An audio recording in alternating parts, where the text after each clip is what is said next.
Hey guys, this week we're going to have 5 quick minutes with Robert Kerbeck, who's the author of the book Ruse, and he is probably the most famous corporate spy in the world. He's going to be telling us stories about how people infiltrate other companies and how you can watch to make sure it doesn't happen to you.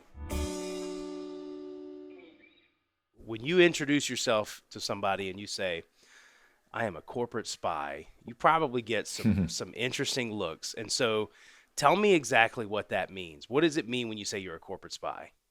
For many years, I was hired by the largest corporations in the world to find out anything and everything I could about their top rivals. We all know the Russians spy on the Chinese and the Chinese spy on us. But what most people are shocked to find out is that major corporations all over the world are spending, forget about millions of dollars, forget about tens of millions of dollars, hundreds of millions of dollars to spy on each other every day. Wow. And that was my job. The average person hears this, they're probably thinking, is this legal or is this illegal? And so do you get that question a lot? I'm sorry, Jarrod, you broke up. What was that? Oh, sorry. I'll say it again. No. Aha. It took me.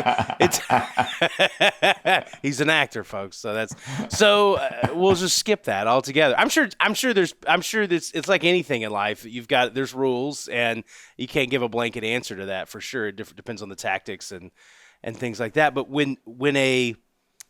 if you're brought in as a corporate spy, what exactly is the most common thing that an organization is trying to find out about their rival?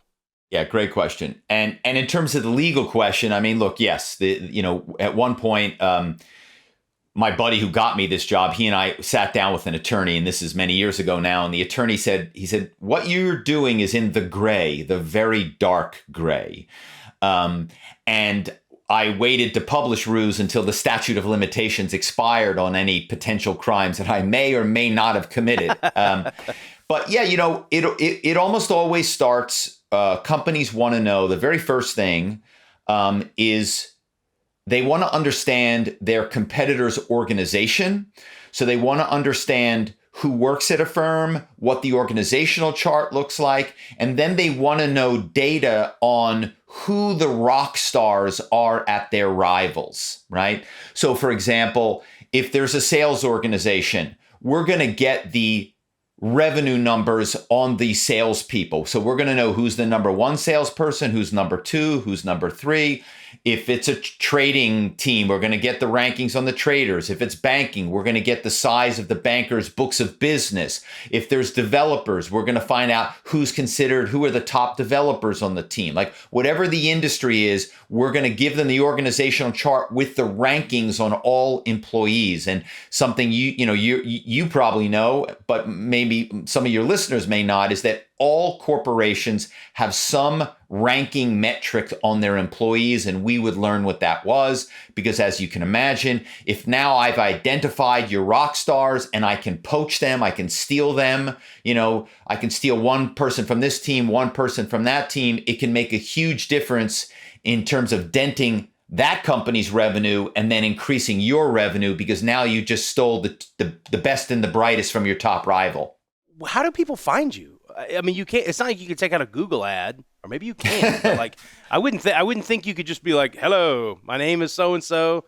How did you? Was it just? Is there like an underworld of corporate spies that people got to tap into? Yeah, absolutely. It's all word of mouth. That was a joke. I didn't think you were going to say yes. Yeah. People would find me because somebody else had used me, and somebody would go, "Oh my God, we found this guy. He can find out anything. Call this guy." And so I started hearing from more and more companies that wanted to hire me. I mean, eventually, kind of towards the end of my spying career, I was making $2 million a year, and I was turning people away that were begging me and throwing money at me to spy for them. I mean, that's great money.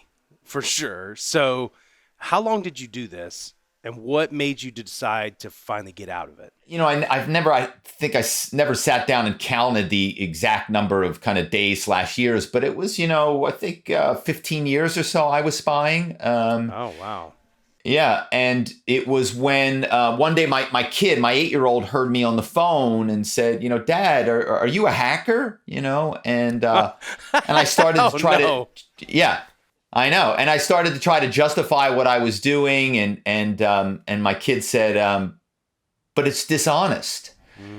And I said, you're right, it is. And that was the moment when I realized I have to stop this. And so then I began to get myself out of the ruse, hence the title of my book, and had the proverbial midlife crisis, and kind of went back to where I had started as a young guy. I was an English major in college and started writing some things, and started going to writers conferences to kind of work on my writing. And at one of them, I read an early piece from Ruse, and people were just blown away because they just didn't know this world existed. If you enjoyed this quick 5 minutes with Robert, please find the full episode available wherever you got this podcast.